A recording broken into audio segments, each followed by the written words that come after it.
Nueva información sobre un chef que, por fuera, era elogiado por lo que hacía en la cocina. Pero se encontraron con alguien en el baño. Hay otra mujer ahí. Pero ahora ese chef está acusado del horrible asesinato de su esposa, alguien que, según sus amigos, se preocupaba mucho por los demás. Ese es el video según Más Life. Tenemos información nueva e impactante sobre lo que el chef, ahora presunto asesino, Jeffrey MacDonald, supuestamente hizo en las horas previas al asesinato. Esto es On the Case, presentado por Law and Crime. Esto es Law and Crime.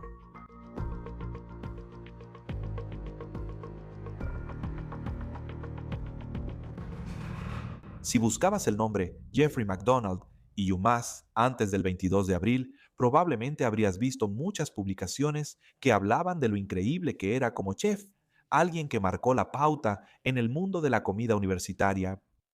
Pero ahora todos sabemos que hay mucho más sobre quién es supuestamente ese hombre. Y hemos aprendido por qué pudo haber estado en ese hotel en primer lugar. Y también estamos conociendo más información sobre la mujer que es la víctima en esta historia, la esposa de Jeffrey MacDonald, la mujer que supuestamente él mató. Según se informa, ella le contó a su amiga en los días previos al asesinato sobre su esposo y algunas de las preocupaciones que supuestamente tenía. Ahora, el nombre de la víctima es Emma MacDonald, y ella es alguien que merece mucha atención por la vida que llevó.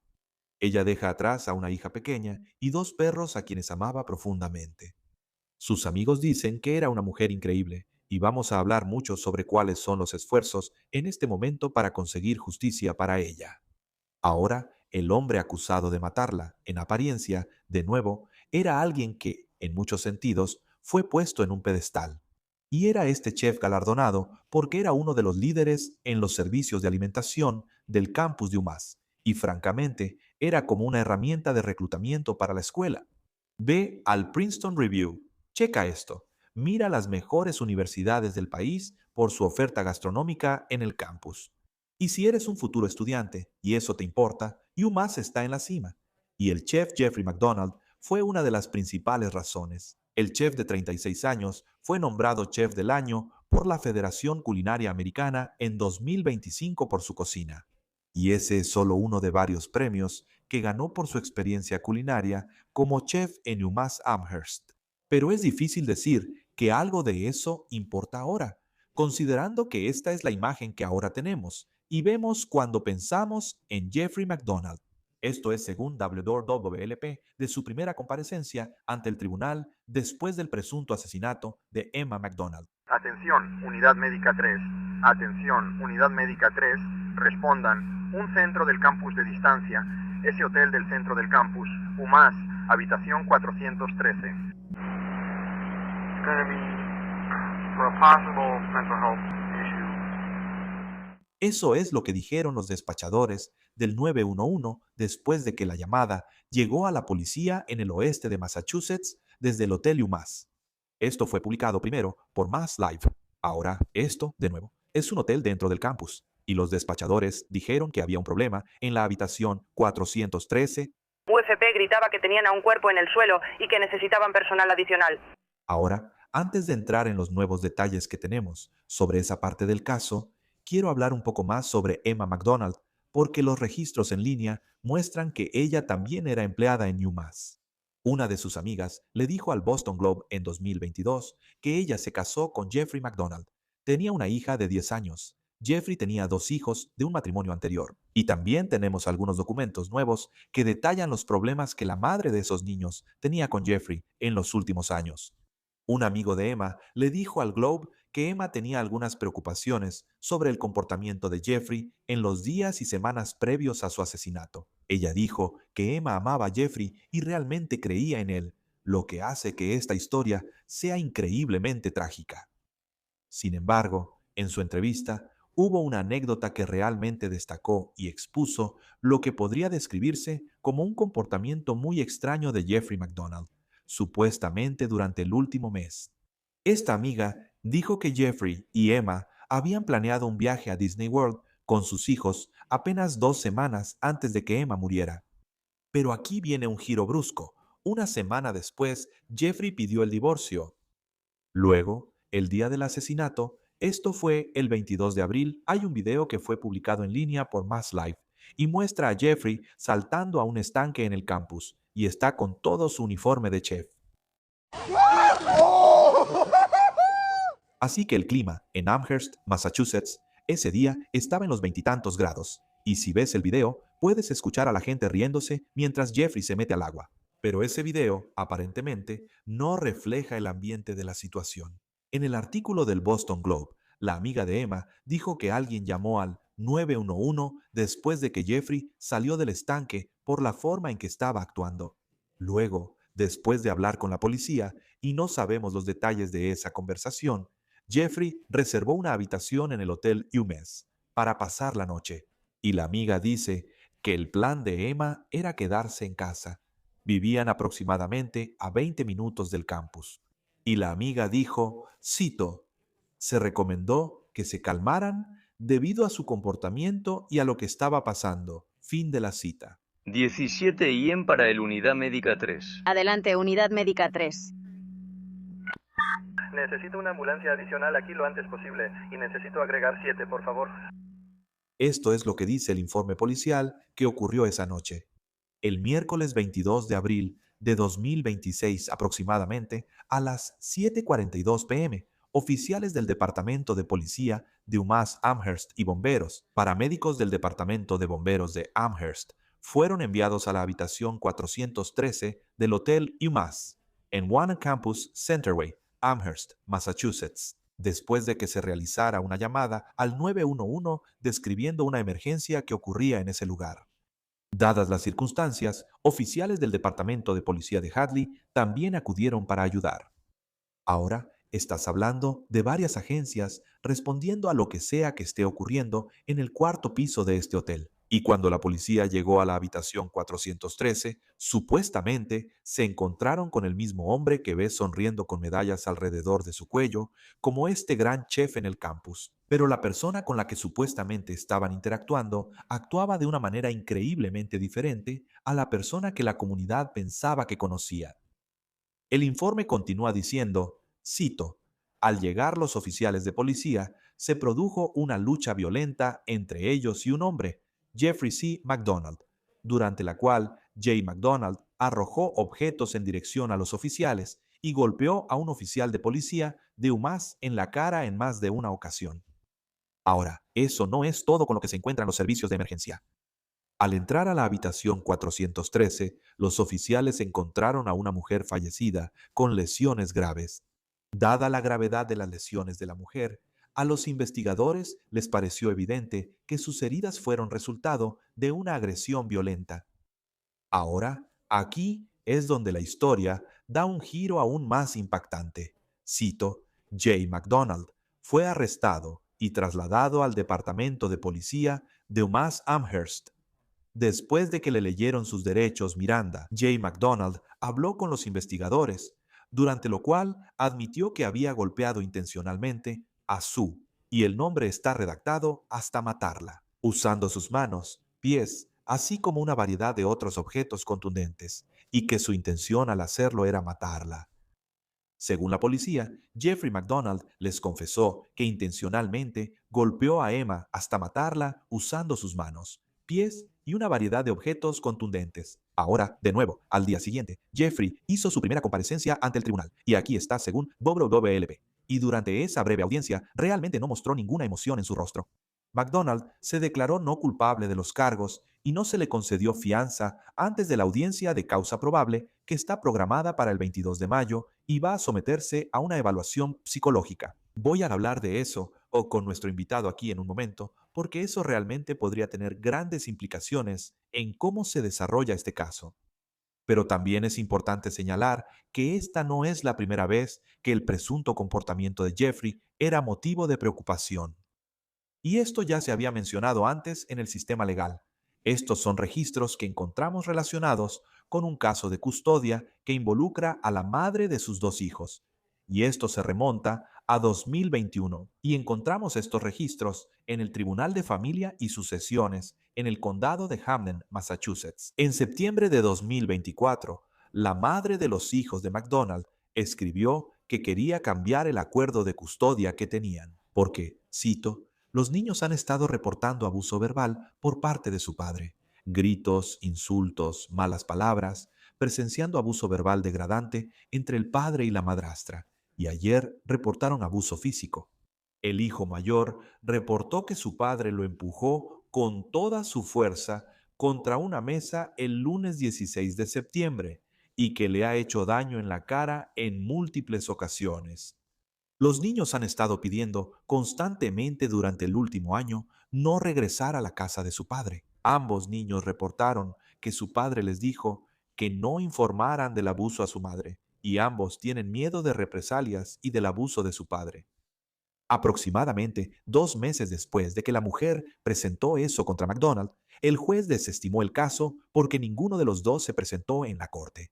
Ahora se une a nosotros para hablar más sobre este caso Melba Pearson, abogada de derechos civiles y derecho penal, y presentadora del canal de YouTube Resident Legal Diva. Siempre es un placer tenerte aquí en Law and Crime. Sabes, es un caso muy difícil de presunta violencia doméstica aquí, que involucra a alguien en la comunidad que realmente es conocido. ¿Qué opinas de lo que se ha alegado sobre el comportamiento de Jeffrey MacDonald el día en que esto ocurrió? Pero también parece que si retrocedes unas semanas, hubo algunas cosas que algunos han caracterizado como señales de alerta sobre cómo estaba actuando. Sí, así que de nuevo, Chris, siempre es un gusto estar contigo. Y bueno, estos casos siempre son increíblemente desgarradores. Y lo primero siempre es qué señales de alerta se pasaron por alto, qué señales se ignoraron. A veces hay señales, a veces no. En este caso, parece que en las semanas previas, él, y lo digo con reservas, y te voy a decir por qué en un momento, pero sí parece que él casi estaba teniendo un colapso mental por su comportamiento extraño y lanzándose a un estanque helado, ya sabes, ya fuera el día anterior o la mañana del homicidio. Así que claramente parecía estar teniendo algún tipo de problema psicológico. Pudo haber sido un trastorno de salud mental no diagnosticado o simplemente una crisis por el estrés. ¿Quién sabe? Pero quiero dejar algo muy claro.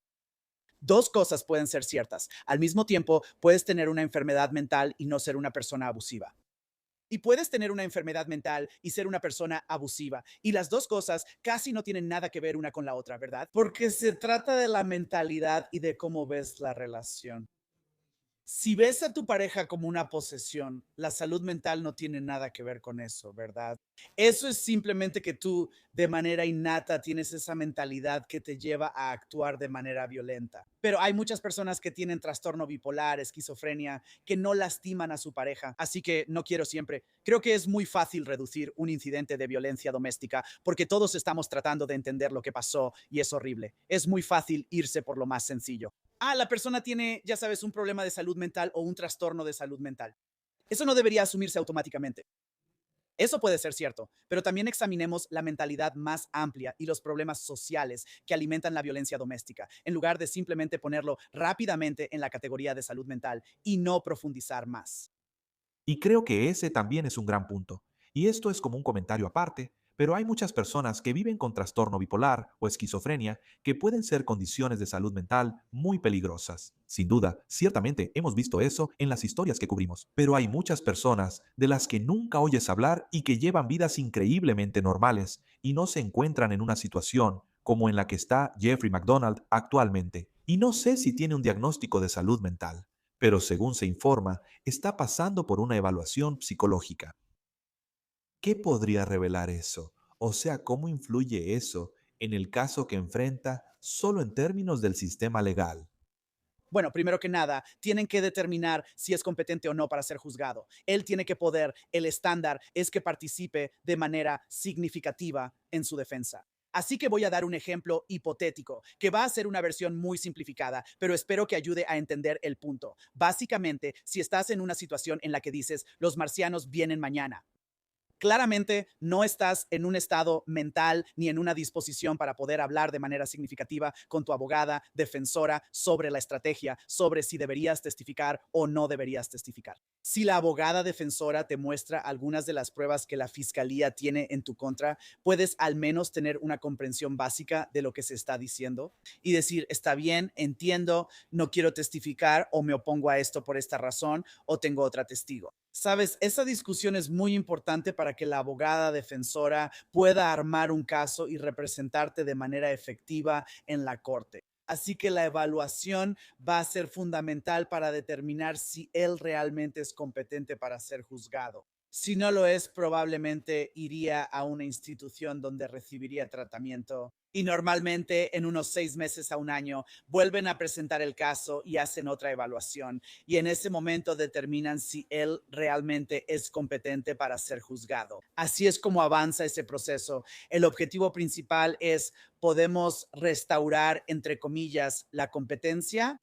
O si no, si la persona realmente no está mentalmente presente en ese sentido, entonces la discusión sería, ya sabes, tal vez esto sea no culpable por razón de insanidad mental o algo por el estilo. Aún no hemos llegado a ese punto.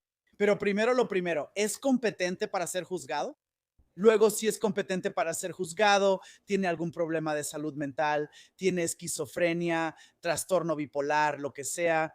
Si ese es el caso, está bien, mediquémoslo. Así, de nuevo, puede estar lúcido y participar en su defensa. Así que todas esas cosas entran en juego tanto en la estrategia de la defensa como en la estrategia de la fiscalía. Y creo que ese es otro buen punto, porque el hecho de que alguien no sea competente para ser juzgado no significa que sea algo para siempre, necesariamente. No es lo mismo, ¿sabes? Cuando alguien es declarado no culpable por razón de insanidad mental. Eso es muy diferente a cuando alguien es declarado no competente. Correcto, correcto. Porque no culpable por razón de insanidad mental significa, mira, la persona está completamente fuera de sí.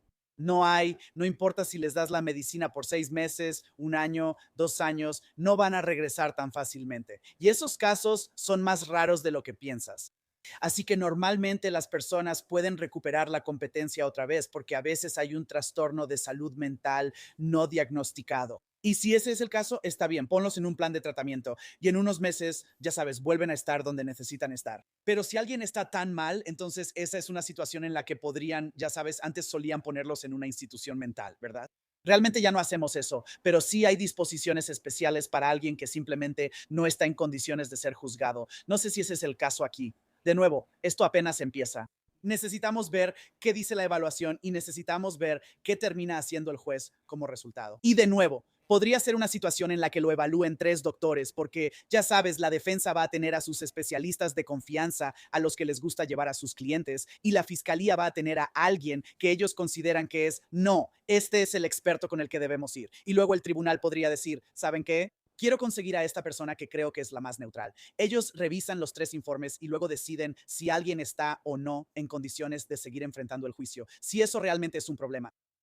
Y cuando se trata de él enfrenta cargos increíblemente graves, podría pasar el resto de su vida en prisión si es declarado culpable, y por supuesto, se presume inocente hasta que eso suceda. Pero si hay un caso donde ves el día de los hechos y él está saltando al agua y la gente se está riendo, pero luego, según se informa, hubo esta llamada al 911 que se hizo, y así es como él termina en el hotel, porque la policía dijo, oye, ¿por qué no te quedas en una habitación aquí esta noche para tranquilizarte? Y luego parece que Emma también estaba ahí, según este amigo, que dijo que ella iba a quedarse en casa, y la policía se refiere a eso como un periodo para tranquilizarse. Y entonces hay muchos detalles sobre esa parte que no se han dado a conocer.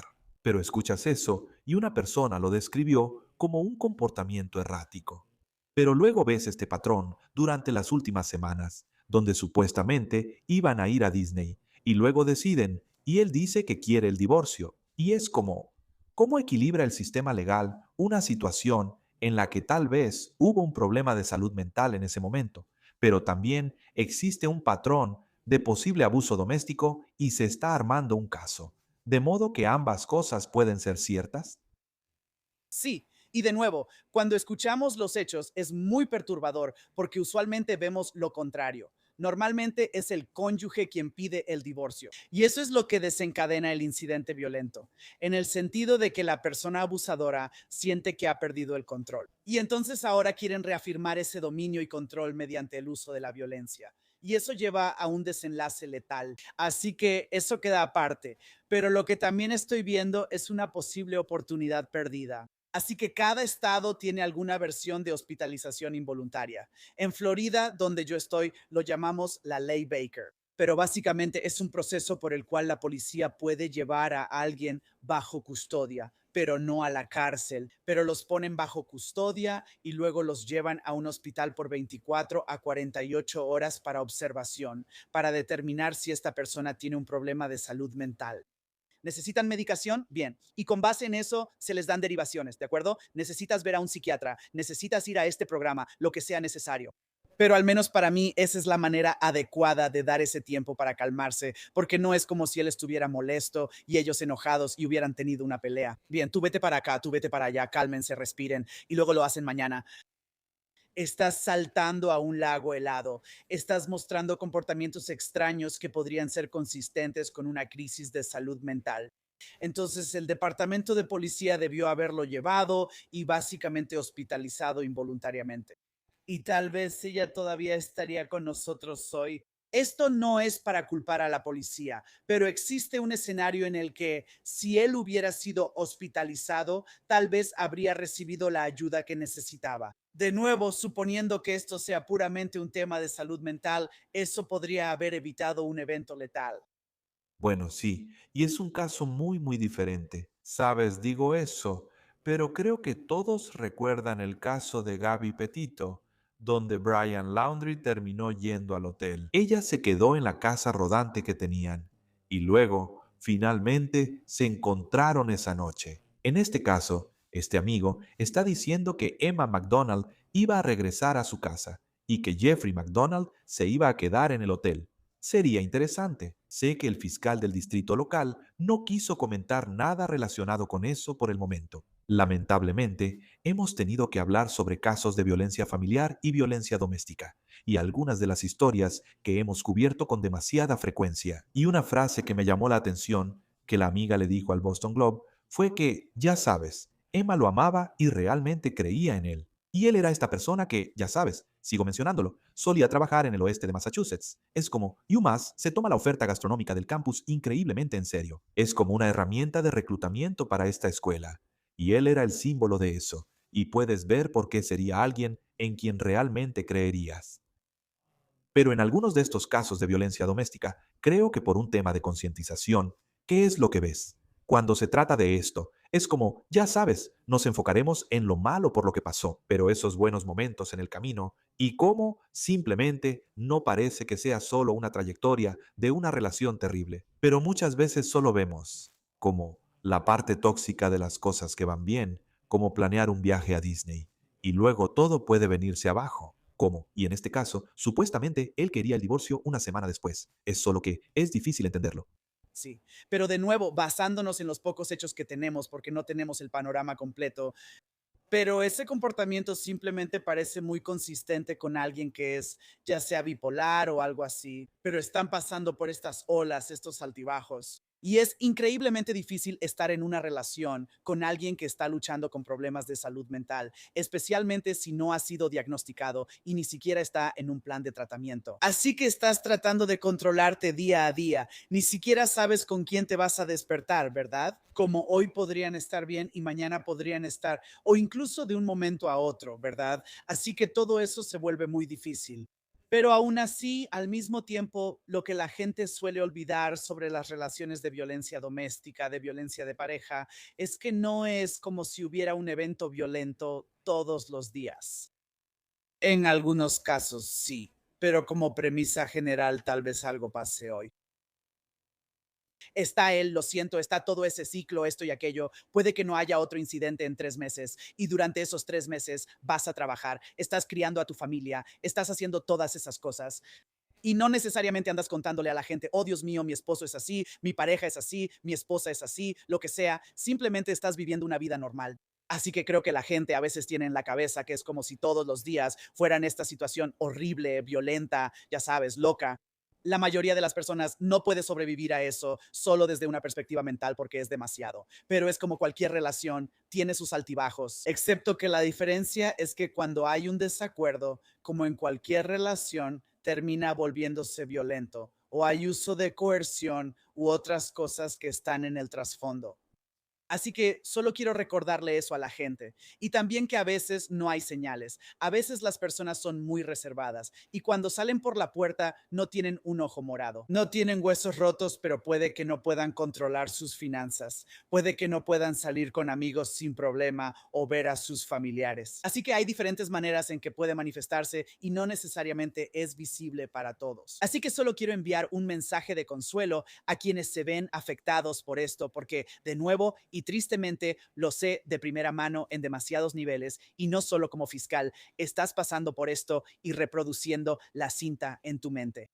Si hubiera hecho esto, me perdí de algo. Ella dijo esto en esa conversación. Realmente estaba tratando de decirme algo. Era un grito de ayuda. Te vas a volver loca pensando en eso. No lo hagas. No lo hagas.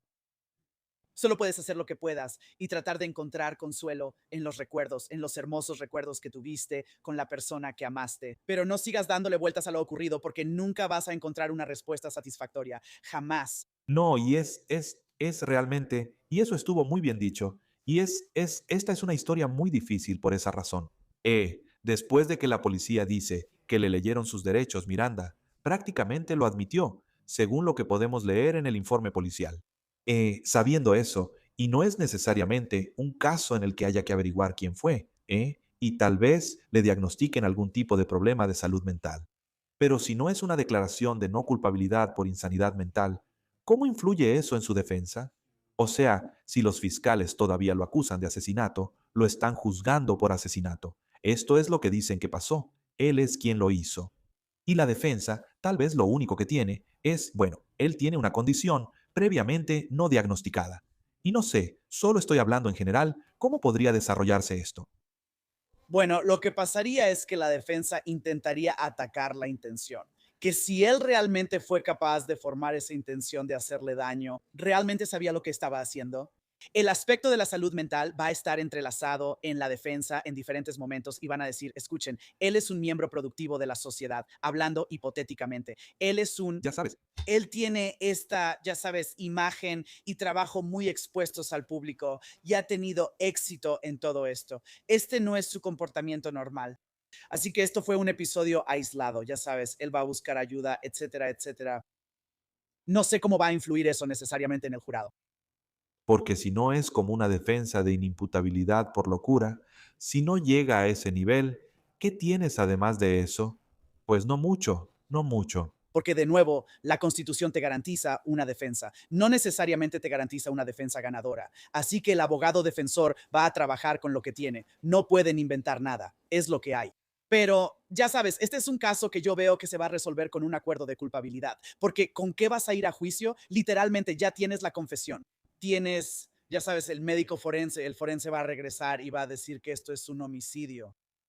Sabes, tienes la evidencia que salió del cuarto de hotel, todos los amigos y todos los demás que presenciaron el comportamiento extraño, el video de él saltando al estanque, todo eso.